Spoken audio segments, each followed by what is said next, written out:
నమస్కారం. నా పేరు డాక్టర్ కుశల్ ప్రియ అండ్ నేను consultant gynaecologist and obstetrician at Life Span hospital, Shapur, Jeedimetla. So ఈరోజు మీ ముందుకు నేను ఒక మోస్ట్ కామన్ టాపిక్తో, most common question among all the pregnant females ఆ టాపిక్తో వచ్చాను. సో ఇప్పుడు ప్రెగ్నెన్సీ టెస్ట్ పాజిటివ్ వచ్చింది అండ్ మాకు బ్లీడింగ్ అనిపిస్తుంది, స్పాటింగ్ అనిపిస్తుంది, వాట్ టు డూ అనేసి. This is the most common problem. Usually first 3 months of ప్రెగ్నెన్సీలో వచ్చే పేషెంట్స్ మా దగ్గరికి రావడానికి most common cause. So is bleeding common in early pregnancy? So 1/4 of the women usually have bleeding or spotting during first 3 months of pregnancy. So యూజువల్గా 1/4 of the ఉమెన్కి ఏంటి అంటే first 3 నెలల లోపు మనకి any time after confirmation of the urine pregnancy test they might find some spotting కానీ bleeding కానీ వాళ్ళు ఐడెంటిఫై చేయొచ్చు. సో వాళ్ళు చాలా యాంగ్షియస్తో కానీ యాంగ్జైటీతో కానీ ఇమీడియట్గా డాక్టర్ని కన్సల్ట్ అవుతారు. సో అది చాలా కామన్ ఇష్యూ అండ్ అంత టెన్షన్ పడడానికి ఏమీ ఉండదు. So what are the causes? First of all, what are the causes of this bleeding? So everything normal ఉండి, నార్మల్ వయబుల్ ఇంట్రాయూట్రైన్ ప్రెగ్నెన్సీ ఉండి కూడా we can find spotting or bleeding in some women during their pregnancy, early pregnancy. So it is like after conception, like 10 to 14 days after conception or within 8 weeks of pregnancy lo usual ga spotting or bleeding kanipistundi normal ga kontamandi female patients lo, even if everything is normal. Dani implantation bleeding antam. So and another most common cause is after intercourse. After intercourse kuda first 3 months lo after intercourse kuda koncham spotting gaani bleeding gaani kanipiche chances untai chaala mandilo. So idi anta normal undi kuda manaki bleeding or spotting kanipichadaniki first most common cause. Second vachesi normal ga miscarriage. So any incomplete miscarriage or complete miscarriage. Incomplete miscarriage ante mottam pregnancy lo పోకుండా కొంచెం బిట్స్గా వాళ్ళకి clots కానీ bleeding కానీ కనిపించడం first 3 monthsలో. Complete miscarriage అంటే ఒక ముద్దలాగా, ఒక టిష్యూ లాగా వాట్ ఎవర్ ద ప్రెగ్నెన్సీ మొత్తం ఒకేసారి బ్లీడ్ అయిపోవడం. So that is a complete miscarriage. So third common reason for bleeding during first 3 months ఏంటి అంటే ప్రెగ్నెన్సీ మనకి టెస్ట్ పాజిటివ్ వస్తుంది, స్కాన్లో pregnancy tissue, pregnancy whatever the sac కనిపిస్తుంది, కానీ it's un unconfirmed pregnancy because ఇంకా heart beat form అవ్వదు, embryo కనిపించదు, ఇట్లాంటివి ఏమైనా ఉంటే సో వాళ్ళకి ఏంటంటే అన్కన్ఫర్మ్డ్ ఇంట్రాయూట్రైన్ ప్రెగ్నెన్సీ. సో గర్భసంచిలోనే ప్రెగ్నెన్సీ ఉంది, కాకపోతే దాంట్లో ఇంకా హార్ట్ బీట్ ఫామ్ అవ్వలేదు ఆర్ బేబీ టిష్యూ కనిపించలేదు, ఎంబ్రియో కనిపించలేదు అంటే దాన్ని కూడా మనము one of the cause for early pregnancy spotting or bleeding అనుకుంటాం. And next cause is like ectopic pregnancies. So గర్భసంచిలో కాకుండా బయట ఎక్కడన్నా లైక్ ఓవరీస్ కానీ ట్యూబ్స్లో కానీ అదర్ పార్ట్స్లో, అదర్ రిప్రొడక్టివ్ పార్ట్స్లో కానీ ప్రెగ్నెన్సీ వస్తే గర్భసంచిలో కాకుండా దాన్ని ఎక్టోపిక్ ప్రెగ్నెన్సీ అంటాం. So that is also one of the cause for bleeding or spotting during first 3 months of pregnancy. Next thing వచ్చేసి pregnancy of unknown location. So pregnancy test positive వస్తుంది, వాళ్ళకి స్కాన్ చేస్తాము, స్కాన్లో pregnancy intrauterine యూట్రస్లో కనిపించదు, ట్యూబ్స్లో కనిపించదు, ఎక్కడా కనిపించదు. Like we cannot confirm it as ectopic pregnancy or a normal intrauterine pregnancy or anything. So అట్లాంటి వాళ్ళు కూడా doubtful pregnancy with pregnancy test positive where unknown location, ఎక్కడుంది ఏంటి అనేది తెలియదు. అదర్ కాసెస్ ఏంటి అంటే other reproductive organ causes. Next coming cause వచ్చేసి like vaginal or cervical causes like any lacerations on the vagina and సర్వైక్స్లో పాలిప్స్ కానీ endometrial polyps కానీ ఇట్లాంటివి అదర్ కాసెస్ అన్నమాట. ప్రెగ్నెన్సీ రిలేటెడ్ కాకుండా అదర్ గైనిక్ ప్రాబ్లమ్స్ వల్ల కూడా బ్లీడింగ్ ఆర్ స్పాటింగ్ కనిపించవచ్చు. So next coming to other last final cause, very rare cause, it is also usually confusing for us during first 3 months for bleeding and spotting వచ్చేసి haemorrhoids కానీ, piles కానీ, haemorrhoids కానీ, urine infections కానీ, bladder problems కానీ, any gastrointestinal ప్రాబ్లమ్స్లో కూడా మనకి bleeding కనిపిస్తుంది. సో అది వాళ్ళు వెజైనల్ బ్లీడ్ లాగా కన్ఫ్యూజ్ అవ్వడం కానీ ఇట్లాంటివి కూడా జరుగుతూ ఉంటాయి. So these are the most common causes for bleeding during early first 3 months of pregnancy. So what if bleeding or spotting is seen in first 3 months of pregnancy? So ఇమీడియట్గా మీకు concerned gynaecologist or ఆబ్స్టెట్రిషియన్ని కలవాలి. And so that what we will do is we will do the further investigations in the form of scan కానీ, blood test అని, beta HCG test అని కానీ ఉంటాయి.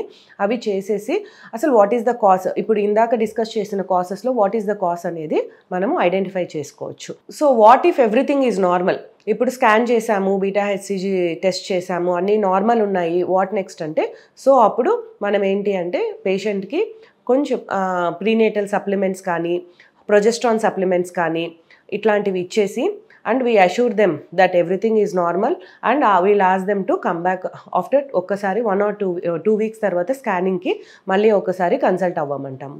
And if in between ఒకవేళ ఈరోజు scanning చేయించుకొని వెళ్ళాక ఈ 2 వారాల్లో మళ్ళీ కానీ వాళ్ళకి బ్లీడింగ్ కానీ, మళ్ళీ సివియర్ క్లాట్స్ లాగా పాస్ అవ్వడం కానీ, ముద్దల్లాగా పాస్ అవ్వడం కానీ ఇట్లాంటివి ఏమైనా ఉంటే wheel ask them to meet in between or otherwise after 2 weeks మళ్ళీ ఒకసారి రమ్మని చెప్పి అంతా మంచిగా ఉందా లేదా, హార్ట్ బీట్ అంతా బాగా మెయింటైన్ అవుతుందా లేదా బేబీది అనేది కన్ఫర్మ్ చేసుకుంటాం. సో యూజువల్గా అడిగే క్వశ్చన్ ఏంటి అంటే, ప్రెగ్నెన్సీ టెస్ట్ పాజిటివ్ వచ్చింది అంటే వెంటనే డాక్టర్ దగ్గరికి రాగానే ఫస్ట్ క్వశ్చన్ అందరికీ ఉన్న క్వశ్చన్ ఏంటి అంటే, స్కాన్ ఎప్పుడు చేయించాలి, స్కాన్ చేయించచ్చా లేదా, how can you tell I'm 100% pregnant అని చెప్పి అడుగుతారు patients. So usually the scan, early pregnancy first scan is done between 6 to 7 weeks of pregnancy from last, అంటే 6 to 7 weeks అనేది మనం ఎప్పుడు ఎట్లా మెజర్ చేస్తామంటే లాస్ట్ పీరియడ్ వచ్చిన డేట్ నుంచి 6 weeks or 7 weeks, అంటే దాని ఉద్దేశం పీరియడ్ మిస్ అయినాక 2 వారాల తర్వాత మనం యూజువల్గా స్కానింగ్ 6 to 7 weeks మధ్యలో స్కానింగ్ అనేది చేస్తాం. అప్పటికి మనకి ఏంటి అంటే ఒక చిన్న శాక్ లాగా ఫామ్ అయ్యి, శాక్ లోపల యోక్ శాక్ ఉంటుంది, యోక్ శాక్ లోపల బేబీ టిష్యూ అనేది ఉంటుంది, ఎంబ్రియో అనేసి. ఆ ఎంబ్రియో లోపల మనకి హార్ట్ బీట్ అనేది ఫామ్ అవ్వడానికి 7 వారాల టైం అనేది పడుతుంది లాస్ట్ పీరియడ్ నుంచి. సో ఆ టైం కల్లా మనకి ఒక హార్ట్ బీట్ అనేది కనిపించట్లేదంటే ఏంటి, so what we'll do is మనం సేమ్ అట్లాగే we'll ask them to come back after 10 to 14 days and for checking the baby's heart beat form అయిందా లేదా అనేసి. సో ఒక్కొక్కసారి అడగచ్చు చాలామంది, హార్ట్ బీట్ అనేది ఫామే అవ్వట్లేదు, ఏం చేయాలి అనేసి. సో ప్రెగ్నెన్సీ టెస్ట్ పాజిటివ్ వచ్చేసి ఫస్ట్ స్కానింగ్లో కూడా మనకు హార్ట్ బీట్ కనిపించకపోయినా మనము ఆఫ్టర్ 2 weeks ఆర్ తర్వాత చేసిన స్కానింగ్లో కూడా ఒక్కొక్కసారి హార్ట్ బీట్ కనిపించకుండా ఓన్లీ ప్రెగ్నెన్సీ టిష్యూ అనేది గర్భసంచిలో కనిపించే అవకాశం కూడా ఉంటుంది. దాన్ని బ్లైటెడ్ ఓవమ్ అని కానీ, మిస్క్యారేజ్ అని కానీ అంటాం. సో దానికి డిఫరెంట్ జెనెటిక్ కాసెస్ కానీ, క్రోమోజోమల్ అబ్నార్మాలిటీస్ కానీ ఇన్ దట్ బేబీ టిష్యూ కానీ, లేదంటే మదర్లో ఎనీ డయాబెటీస్ కానీ, థైరాయిడ్ కానీ ఇట్లా మెడికల్ ఇష్యూస్ ఉన్నా కూడా అలాగ అయ్యే ఛాన్సెస్ ఉంటాయి. సో దాన్ని మిస్క్యారేజ్ అంటాం.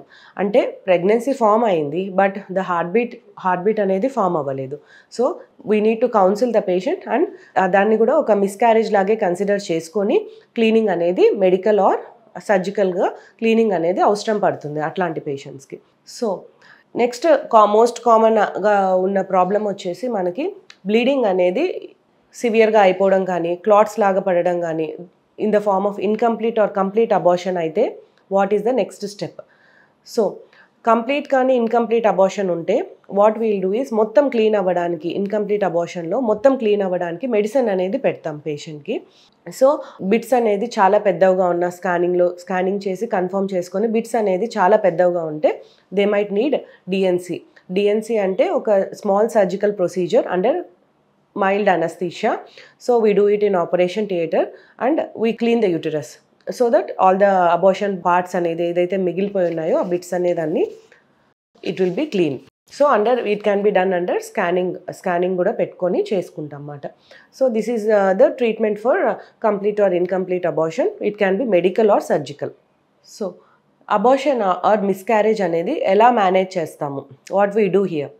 సో అబార్షన్ అనేది ఇన్కంప్లీట్ అబార్షన్ అయినా, కంప్లీట్ అబార్షన్ అయినా, మిస్క్యారేజ్ అయినా ఏదైనా సరే మనము దానికి 2 methods ఉన్నాయి, medical method and surgical method. Medical మెథడ్లో ఏంటి అంటే అబార్షన్ పిల్స్ అనేటివి ఇస్తాం. That should be done by A registered medical practitioner and obstetrician and gynaecologist. And surgical method వచ్చేసి డిఎన్సి అంటే ఏంటి అంటే small surgical procedure under anaesthesia, very mild anaesthesia. So what we do is scan పెట్టుకొని scan guidance చూసుకుంటూ గర్భసంచిని మొత్తం clean చేసేసి బయటకు వస్తాం అన్నమాట. సో దట్ నీడ్స్ ఒక 1 day అడ్మిషన్ అట్లాగా నీడ్ అవుతుంది.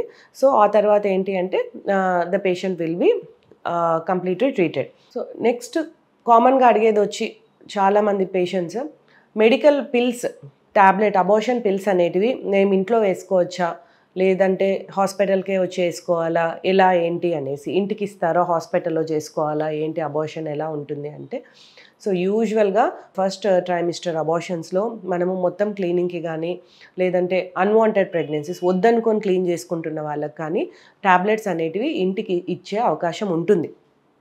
మనము ఒక ప్రోటోకాల్ వైజ్ ఇస్తాం ఆ ట్యాబ్లెట్స్ అనేది. సో ఆ ట్యాబ్లెట్స్ అనేది ఎలా వాడాలి ఏంటి అనేసి కంప్లీట్ ఎక్స్ప్లెనేషన్తో అండ్ ఆల్సో ఒక గుడ్ కౌన్సిలింగ్తో ఆ ట్యాబ్లెట్స్ వేసుకుంటే ఎప్పుడు ఏమవుతుంది, ఎప్పుడు బ్లీడింగ్ అవుతుంది, ఎలా ఉంటుంది ఏంటని మొత్తం ఎక్స్ప్లెయిన్ చేసి పంపిస్తారు యూజువల్గా. So after the tablets severe pain కానీ, సివియర్ బ్లీడింగ్ కానీ, బీపీ పడిపోవడం కానీ ఇట్లాంటి అవకాశాలు కూడా ఉంటాయి.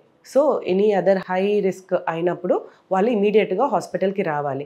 లేదు అంటే సివియర్ పీరియడ్ పెయిన్ ఎలా ఉంటుందో అలానే ఉంటుంది అండ్ బ్లీడింగ్ అనేది కొంచెం ఉన్నదానికన్నా చాలా ఎక్కువ అయ్యే అవకాశం ఉంటుంది ఫస్ట్ డే ట్యాబ్లెట్స్ వేసుకున్న ఫస్ట్ ఆర్ సెకండ్ డేకి. సో ఇవన్నీ కౌన్సిల్ చేసి ట్యాబ్లెట్స్ అనేవి ఇంటికి రాసిచ్చేదానికి కూడా ఛాన్స్ ఉంటుంది. కానీ కొంతమందికి that needs follow up, everybody needs follow up. So ఒక్కసారి ట్యాబ్లెట్స్ వాడాక 2 వారాల తర్వాత మళ్ళీ ఒక్కసారి స్కానింగ్ చేసుకొని కనిపించమంటాము. ఆ స్కానింగ్లో ఏమైనా బిట్స్ ఇంకా మిగిలిన్నా, ఇంకా బ్లీడింగ్ కంటిన్యూగా స్టాప్ అవ్వకుండా అవుతున్నా, సో అట్లాంటి వాళ్ళకి ఏంటంటే మళ్ళీ కూడా 5 to 10% ఛాన్సెస్ ఆఫ్ క్లీనింగ్ అనేది అవసరం పడుతుంది in the form of DNC. So one last final question ఏంటి అంటే, ఆఫ్టర్ ఓకే ఫస్ట్ 3 monthsలో బ్లీడింగ్ అయింది, స్పాటింగ్ అయింది and also cleaning or whatever MTP procedure అయిపోయింది, మెడికల్ టర్మినేషన్ ఆఫ్ ప్రెగ్నెన్సీ మొత్తం క్లీన్ అయింది ఏంటి, next coming to the most common question ఏంటంటే నెక్స్ట్ ప్రెగ్నెన్సీస్ ఏమవుతుంది, నెక్స్ట్ ప్రెగ్నెన్సీ అనేది వస్తుందా రాదా, what is the next step అనేది చాలామంది అడిగే క్వశ్చన్. సో యూజువల్గా అన్కాంప్లికేటెడ్ అంటే ఎటువంటి రిస్క్ లేకుండా ఉంటే ఉమెన్కి లైక్ థైరాయిడ్ ఇష్యూస్ కానీ, డయాబెటీస్ కానీ, ఇంకా మెడికల్ ఇష్యూస్ ఏమైనా లేకుండా ఉంటే and her vitamin levels and all everything is normal అనుకుంటే అట్లాంటి వాళ్ళని యూజువల్గా మనము after 3 to 4 months of normal cycle, ఒక 3 or 4 నార్మల్ సైకిల్స్ వచ్చాక వాళ్ళని ఆఫ్టర్ 3 to 4 months ప్లాన్ చేసుకోమంటాము ప్రెగ్నెన్సీ కోసం with folic acid supplementation, vitamin D supplementation and all the prenatal medicine సప్లిమెంటేషన్తో ముందుకెళ్ళమంటాం. ఒకవేళ if in case any medical disorders ఉంటే ఈ 3 months గ్యాప్లో మనం వాళ్ళకి థైరాయిడ్ కరెక్ట్ చేయడం కానీ, వైటమిన్ డి డెఫిషియన్సీస్ కరెక్ట్ చేయడం కానీ అండ్ అదర్ షుగర్ కరెక్ట్ చేయడం కానీ, డయాబెటీస్ ఉంటే ఇట్లాంటివన్నీ కూడా మనము చేస్తాం అన్నమాట ఈ 3 months టైం గ్యాప్లో. సో నార్మల్గా న్యాచురల్గా కన్సీవ్ అయ్యే ఛాన్సెస్ కూడా ఉంటాయి if there is no any high risk thing. ఈ టాపిక్ మీద మీకు ఎటువంటి డౌట్స్ ఉన్నా కింద కమెంట్స్లో పోస్ట్ చేయండి. We're there to answer always. Thank you.